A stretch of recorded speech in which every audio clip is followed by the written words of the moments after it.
La historia la escriben los vencedores, dijo alguna vez George Orwell. Eso significa que existe otra historia por contar. Guerras, batallas, amores, traición y todo lo que te hubiera gustado que te contaran en el colegio sobre la historia. La verdadera historia del mundo. Esto es Historia Histérica.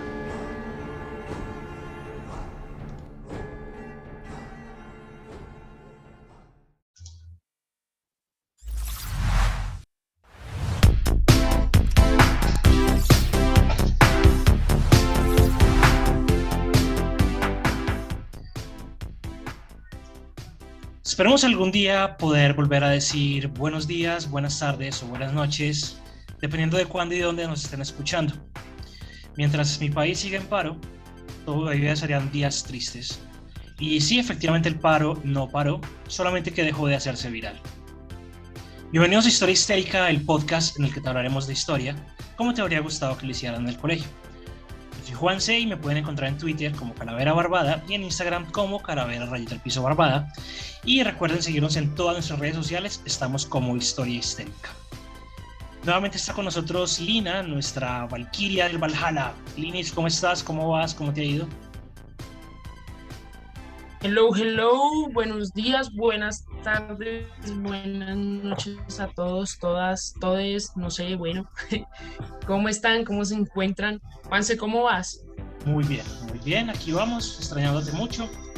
Y el tema de hoy es un tema que estoy seguro de que te va a gustar. A ver, por el Entonces, fondo de la canción, creo que ya sé de qué es. ok, entonces vamos. El núcleo de la ley islámica se expresa en 5 preceptos básicos, los 5 pilares de la religión que todo buen musulmán debe cumplir: la profesión de la fe, la oración 5 veces al día, la limosna, el ayuno durante el mes del Ramadán y la peregrinación a la Meca una vez en la vida. Mientras que el pilar principal de la religión católica dice: amarás a Dios sobre todas las cosas y a tu prójimo como a ti mismo. Resulta más que curioso establecer que, pese a que ninguna parte de los preceptos de las dos religiones principales a nivel mundial en el siglo XXI se prohíba de forma vehemente el amor, existe una discriminación absoluta hacia las personas que, por voluntad propia, deciden amar a las personas de su mismo sexo. Una batalla que hoy se libra contra la discriminación, contra el abuso, contra el acoso. Una voz que cada vez suena más duro y que retumba bajo una bandera de colores los estandartes del amor y el respeto. Un clamor popular a dejar ser, sin dañar a nadie, y un pequeño bar en Nueva York donde se encendió la chispa de la revolución. Y sí, señores, cuando se vulneran los derechos, no esperen abrazatones y chocolatadas, porque el primer Pride fue un disturbio. Hoy vamos a hablar de los disturbios de Stonewall. ¿Qué conoces de esto? ¿Has escuchado algo? He escuchado algo, pero fíjate que nunca he ahondado como en el tema, ¿sabes? Uh-huh. O sea, no, nunca me he puesto como a investigar de manera así histórica. Y debería, pues porque yo hago parte del colectivo, sí, pero no, nunca, jamás. Listo, entonces hay que hacer como un antecedente de qué fue lo que pasó, cuál era la condición socioeconómica que se erradicaba en aquella época, y vamos a hablar entonces cómo fue el desarrollo de todo esto.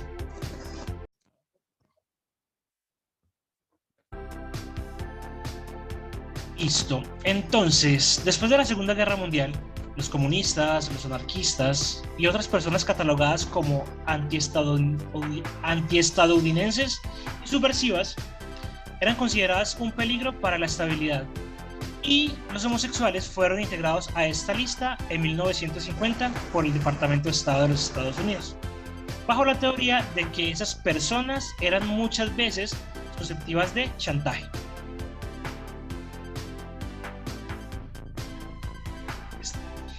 El secretario de Estado James E. Webb indicó en un informe que, dos puntos, se estima principalmente que esos que hacen actos abiertamente perversos carecen del equilibrio emocional de los individuos tradicionales.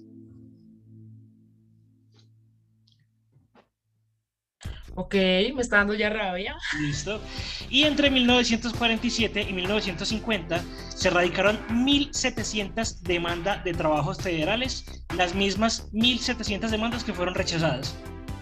Adicionalmente, 4.380 personas fueron expulsadas del ejército, la milicia, la marina, cualquier tipo de fuerza armada, y 420 personas fueron despedidas de su trabajo simplemente por creer que fueran homosexuales. Oye, no han cambiado nada las cosas, ¿no? Actualmente pasa lo mismo. Hay mucho Es correcto, rechazo. totalmente. Ay, Dios mío, voy a tomar agüita mejor. No siendo poquito, a lo largo de los 50 y de los 60, el FBI y los departamentos de policía realizaron listas de homosexuales conocidos, registrando cuáles eran sus establecimientos preferidos, tiendas, bares, locales comerciales, quiénes eran sus amigos, y aparte de eso, el Servicio Postal de los Estados Unidos mantenía un registro de los hogares a los que se enviaba por correspondencia material referente a la homosexualidad. O sea, papel en mano, casi que tipo Segunda Guerra Mundial, donde estaba la lista de los judíos, pero acá con las personas que creían que eran homosexuales. Ok. Ahora, los gobiernos locales lo que hicieron fue empezar a cerrar los bares que frecuentaban las personas que eran homosexuales. Y aparte de eso, hacían como un registro público en los periódicos diciendo estos son los bares donde atienden a homosexuales, y ponían los nombres de los bares para que la gente no fuera. También se prohibió la utilización de la vestimenta del sexo opuesto y las universidades expulsaban a los docentes sospechosos de ser homosexuales. O sea, ¿y por qué sospechaban? Porque los veían como, no sé. Sospecha, eres mujer y te pones pantalones, eres homosexual. Sospecha, eres hombre y utilizas ropa con color rosado. Desde esa época viene todo el tema del color rosado en la ropa de los hombres. Sí, eso me parece una estupidez. Sospecha, de hecho, a mí me encanta ver hombres con color rosado, literal, o sea, se ven tan lindos. Sospecha, eres hombre, pero eres demasiado amanerado y demasiado delicado. Okay. Sospechas, bien. Sí. De casualidad no sé, perdón Juanse, de casualidad no se había empezado a tratar la homosexualidad como una enfermedad, digo. Muy bien. Para el año 1952, la Agrupación Americana de Psiquiatría catalogó la homosexualidad en el Manual de Diagnóstico y Estadístico de los Trastornos Mentales, el DSM, como un trastorno sociopático de la personalidad. Esto fue en el 52. Eso, tome agua, muy bien.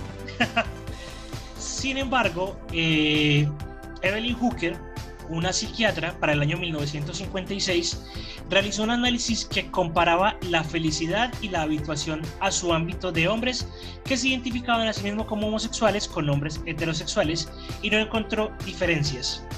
Es decir, gracias a esta señora se logró sacar la homosexualidad dentro de las enfermedades mentales, porque hizo un análisis diciendo como parce, la gente heterosexual y la gente homosexual se comportan exactamente igual.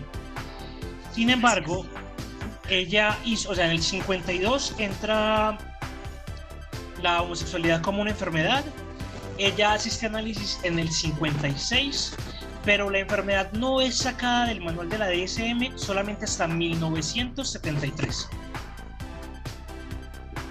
Casi 20 años después. Hace muy poco. Hace muy poco. O sea, hay gente que nos puede estar escuchando en este momento que pudo haber pasado por tener la homosexualidad como una enfermedad declarada dentro de los manuales de psiquiatría de Estados Unidos. Ahora, en respuesta a una tendencia antihomosexual generalizada, se formaron dos organizaciones independientes para defender todas las causas de los homosexuales y procurar oportunidades sociales para que los gays, las lesbianas, pudieran tener contacto con personas y sociales sin miedo a que los arrestaran. Aquí entonces cuando empieza, digamos, como esa lucha, digámoslo así, se genera entonces en este momento una sociedad que se llamaba la DOB, las Daughter of Abilities, que era una organización para lesbianas, y se genera entonces la sociedad Matachín, que era una sociedad para homosexuales en general. Ya entonces en este momento comienza la represión gubernamental. Estamos hablando de que cualquier cosa que medianamente oliera a homosexualidad era castigada penalmente, y existía una organización que se llamaba la ONE. La ONE era algo de salud, ni siquiera era algo de homosexualidad ni nada por el estilo, y sacaron dentro de su libro, sacaron dentro de su revista un artículo que hablaba de la homosexualidad. El artículo hablaba básicamente sobre los homosexuales y la diferencia de los matrimonios homosexuales de los matrimonios heterosexuales. Hasta ahí, normal. ¿Diferencias en qué sentido? ¿Religiosas, políticas? ¿Cómo? No se establece muy bien cuáles eran las diferencias que estaban ahí, por una razón muy sencilla. El servicio postal se negó a entregar esas revistas. Ok. Las confiscó todas y le pasó el listado de las casas que iban a recibir esa revista al gobierno de los Estados Unidos. O sea, esa era la represión que había. Digamos que el correo no podía abrir las revistas, pero sabían cómo estaba envuelta y cogieron el envoltorio y dijeron como, esta es esa revista rara, tal, no se puede entregar. Esto es material obsceno. Ok. Tengo rabia. Muy bien. Muy bien. Entonces, acá empieza a surgir una persona muy, muy importante para todo el movimiento de la época, y era alguien que se hacía llamar a sí mismo Khamenei. Khamenei escribió que los homosexuales no eran diferentes de los heterosexuales, frecuentemente dirigiendo sus esfuerzos a los profesionales de la salud mental. Seguían ese problema o esa pelea con respecto a los derechos, y para el año 1956, inspirado por todo el tema del movimiento afroamericano de derechos con Malcolm X y con I Have a Dream de Martin Luther King, él dijo, parce, si las personas afroamericanas están peleando por sus derechos, los homosexuales también tenemos que pelear por nuestros derechos, y organizó como una especie de manifestación en la Casa Blanca y otros edificios gubernamentales para quejarse de la discriminación laboral que estaban sufriendo. Okay. Esto lo llamaban piquetes, que eran como una especie de pasquines, como una cosa escrita, legal, como un reproche legal escrito, que él se lo entregaba directamente a la Casa Blanca como a modo de protesta. Esto empezó a llamar a muchas personas de la comunidad LGBTIQ++, o a los homosexuales, y digamos que no le gustó mucho a los líderes del Matachín y el DOB, porque ellos estaban haciendo como una lucha medio underground, medio subterránea, mientras que este man sí se fue de frente directamente con esto.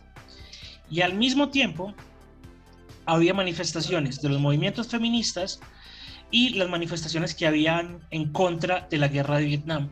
Entonces estamos viendo un momento muy convulso en la historia de los Estados Unidos, porque hay un montón de manifestaciones al mismo tiempo y un montón de protestas al mismo tiempo. Las feministas estaban peleando por su derecho al voto y otras cosas, las comunidades afroamericanas en cabeza de Martin Luther King estaban peleando por sus derechos civiles, la juventud estaba protestando en contra de las personas que estaban enviando a Vietnam, y la comunidad LGBTQ++ estaba protestando por sus derechos. Ya se juntó todo. Se juntó todo, exactamente. Exactamente. Aquí entonces ya empieza a crecer un movimiento medio underground en ciertas partes de Estados Unidos. Puntualmente en los barrios de Nueva York, de Greenwich Village y de Harlem. Aquí entonces era donde estaban radicadas muchas personas que hacían parte de la comunidad o de la población homosexual, sobre todo porque después de la Primera Guerra Mundial esas personas empezaron a llegar ahí. Pasaba algo muy muy raro, y era que para la época el estándar, ahorita que me preguntabas que cómo sabían si eran presuntamente homosexuales, en los periódicos de la época los describían como mujeres de pelo corto y hombres de pelo largo. Esa era la forma para identificarlos básicamente. Y en ese momento las personas seguían buscando como dónde poder reunirse o dónde encontrar de pronto como un lugar que pudieran ellos ser ellos, básicamente. ¿Sabes a qué me sonó eso, Juanse? ¿A qué te sonó? Al típico comentario estúpido, no sé, que, por ejemplo, en una relación de lesbianas, ¿sí? ¿Quién es el hombre? ¿Quién es el hombre? En una relación de hombres, ¿quién es la mujer? Que, perdona, aquí me voy a, sí, desahogar un poquito. O sea, ¿qué putas les pasa por la cabeza? O sea, nada, no es ni hombre ni mujer, no, son dos mujeres, son dos hombres, ya, ¿sí? Cada uno tiene ¿qué? Su tema sexual definido, pero ni uno es mujer ni otro es hombre, o sea, ¡ah! Me puse roja. No, es que da rabia, créeme, da rabia. Toma agüita.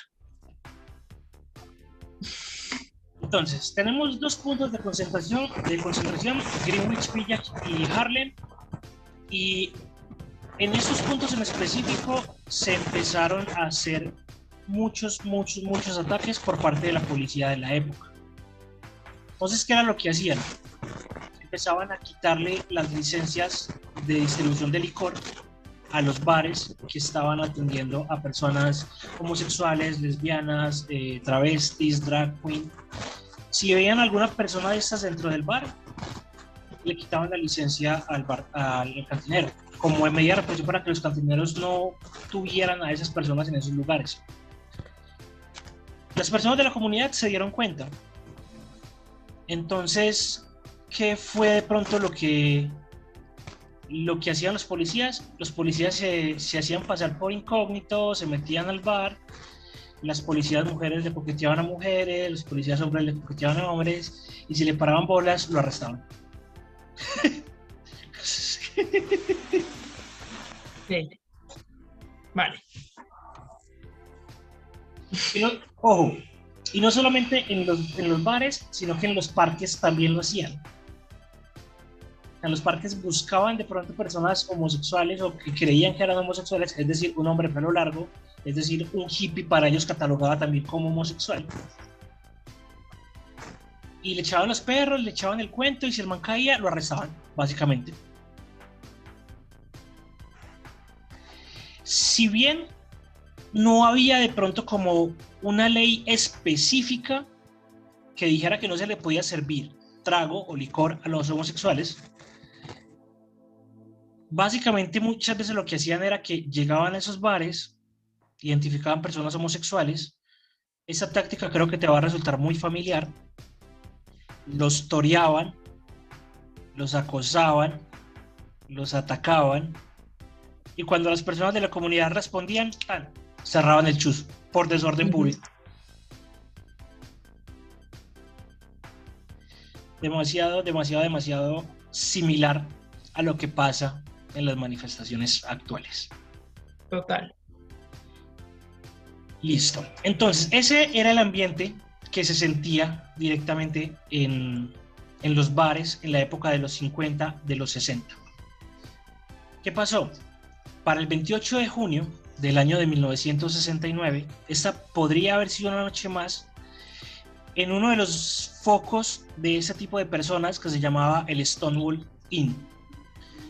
Este era un bar en Nueva York, ahí mismo en Greenwich, donde gay, lesbianas, travestis, transexuales, negros, personas sin techo, latinos,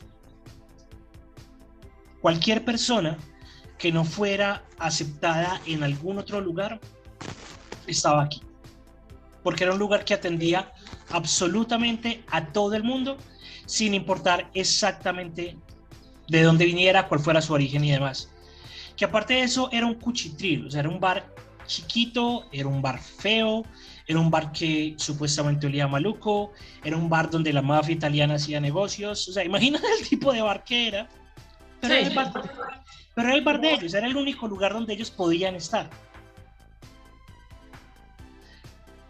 Entonces, aquí es donde se marca, digamos que el hecho generacional o aquella chispa que cambió todo el juego para ese momento. Digamos que este fue el hito fundacional de la liberación homosexual.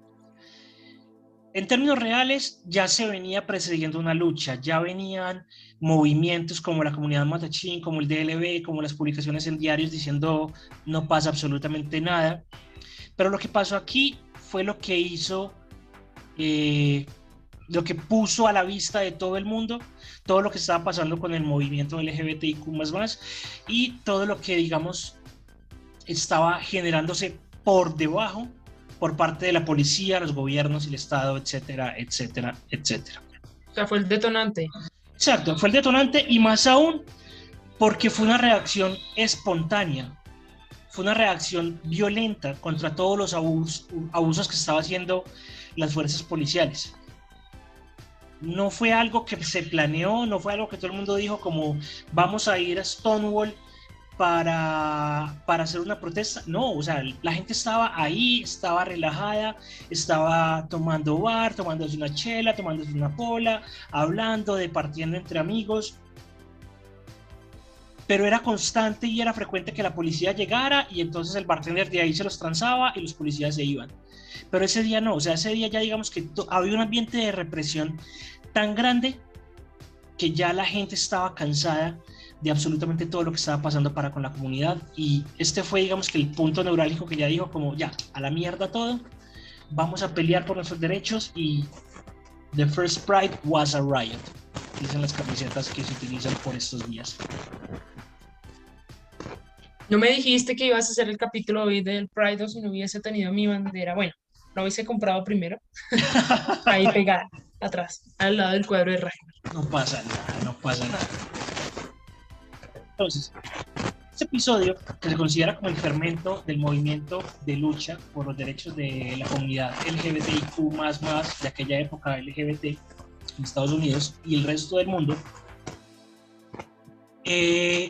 basa, digamos que todo en dos circunstancias particulares. La primera fue, listo, llegan al bar, empiezan a arrestar a las personas. Las personas dicen como, parce, pero ¿por qué nos van a llevar? No estamos haciendo nada malo. Ah, no, tan. Listo. Cuando están arrestando a las personas, y ya cuando la policía está calentando los ánimos, se dice que el 27 de junio, es decir, 2 días antes, había llegado a Nueva York el cadáver de Judy Garland. Judy Garland era una ícono de todo el movimiento homosexual de la época, porque ella era lesbiana abiertamente, le importaba un carajo lo que decía en aquella época, y ella se suicidó en un hotel en Londres días antes.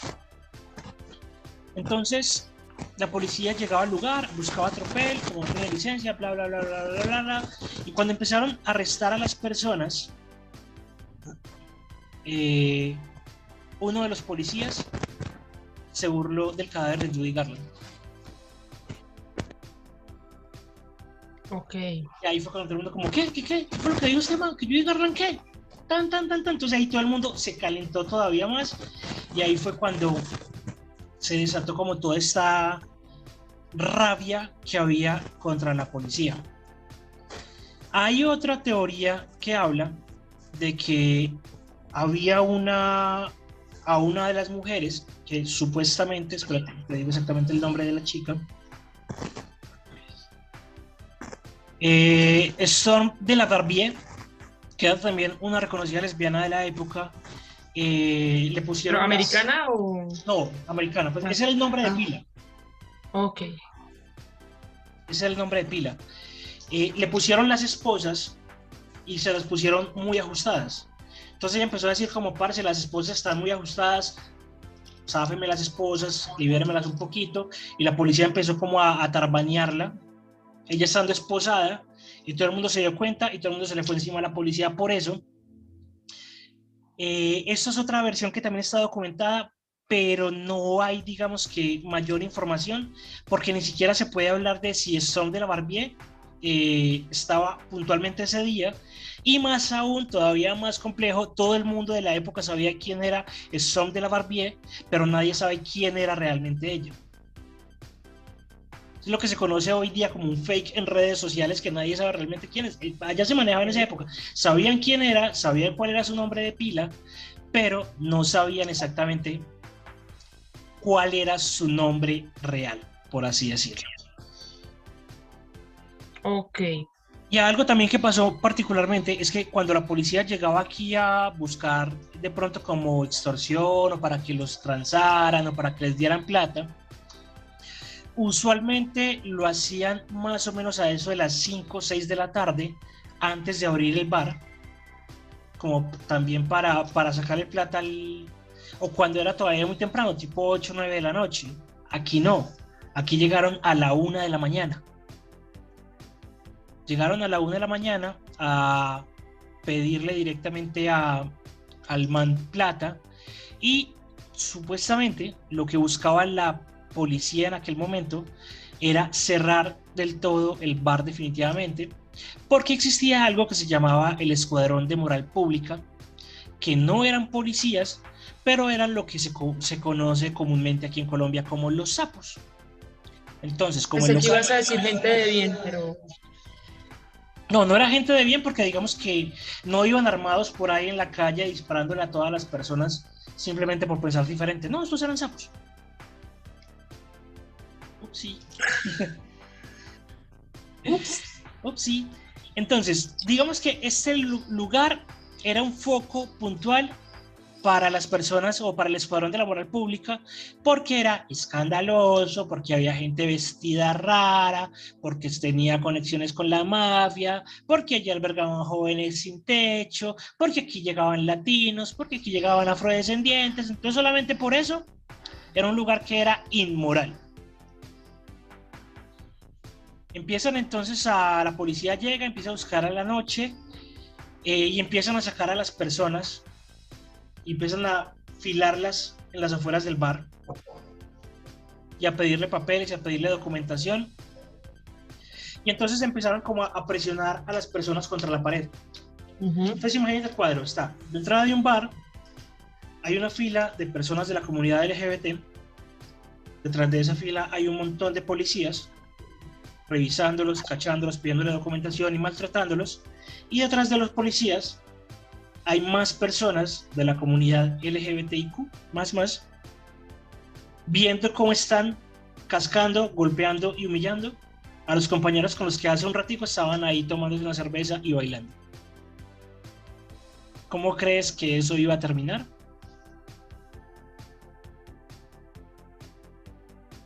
Ojalá que haya terminado de la forma en que pienso. ¿Cómo Ojalá. te imaginas que terminó?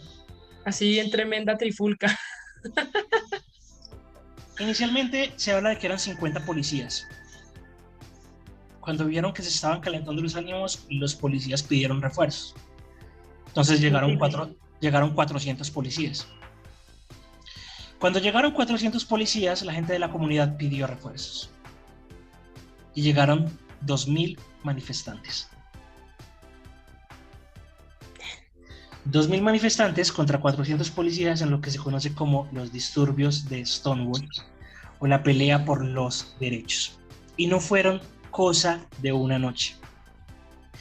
Al siguiente día seguían los disturbios, seguían las manifestaciones en todas las calles, seguían las manifestaciones en los barrios. Y entonces acá lo que hicieron fue aprovechar todo ese fervor que había, todo ese calor que había para organizarse en grupos y para alzar la voz. En cosa de 2 semanas, todas las personas que estuvieron en estos disturbios se organizaron en grupos de activistas para empezar a concentrar esfuerzos en poder establecer lugares que pudieran visibilizar la orientación sexual sin miedo a ser arrestados. Empezaron a buscar cómo poder ser ellos sin necesidad de que las personas les dijeran que ellos no podían ser de esa forma. Se organizaron. Y aquí cuando se empiezan a organizar y empiezan a marchar y empiezan a alzar la voz y todo surge de protestar de forma violenta, esto les da visibilidad y los periódicos de la ciudad empiezan a cubrir todo el tema de qué era lo que estaba pasando. Entonces aquí empieza a hablarse de una frase demasiado poderosa, así como existía el Black Power, para toda la comunidad afrodescendiente. Por estas épocas empezó a hablar de la lucha por medio del gay power. Eso fue... Entiendo ese término. Exacto, entonces de ahí surge el gay power. Esto fue entonces a finales de junio, y para fines de julio ya se había conformado algo que se llamó la GLF, que se llamaba en inglés, por sus siglas en inglés, que es el Frente de Liberación Gay, que ya se iba a ir por toda la ciudad, por todas las universidades, y unos meses más tarde en Nueva York ya se estaban gestando organizaciones para seguir mostrando directamente qué era lo que estaba pasando. O sea, no fue solamente esta organización, fueron muchas más organizaciones las que se fundaron. Para el 28 de junio del año de 1970, la GLF organizó la primer marcha gay. Desde Greenwich Village. Exacto, el primer Pride. Desde Greenwich Village, el barrio donde estaba ubicado Stonewall, hacia Central Park, conmemorando los disturbios que habían pasado el año pasado. Y a esta marcha, la primera marcha gay que se realizó en Estados Unidos, se habla de que asistieron entre 5.000 y 10.000 personas.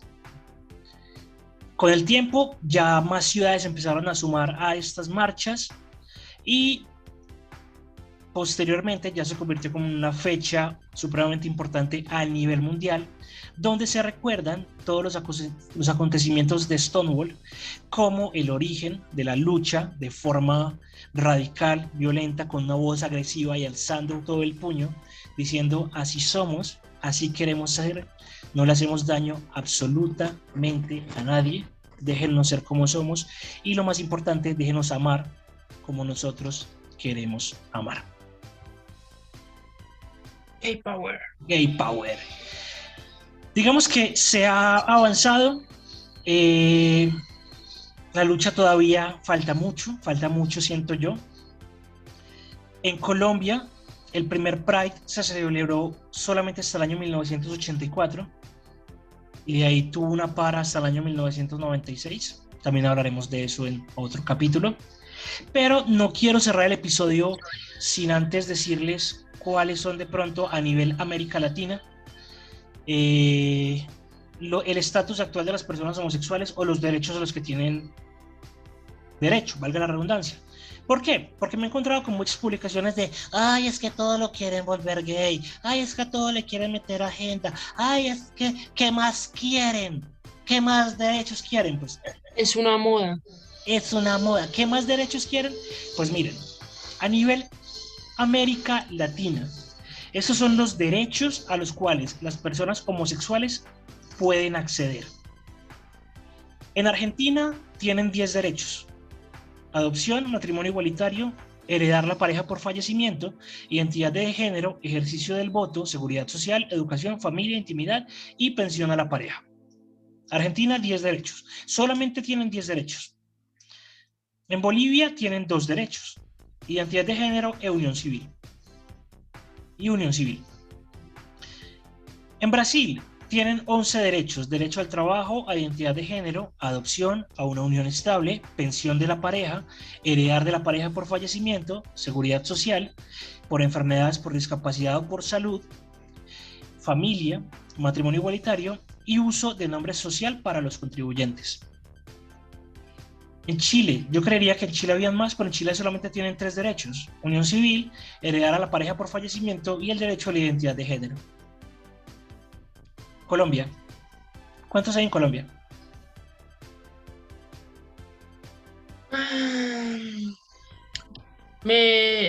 O sea, ¿me ilusiono o me decepciono? No sé, dime tú. Yo le pongo a Colombia por ahí unos 3 también. 3, 4. En Colombia hay 6 derechos.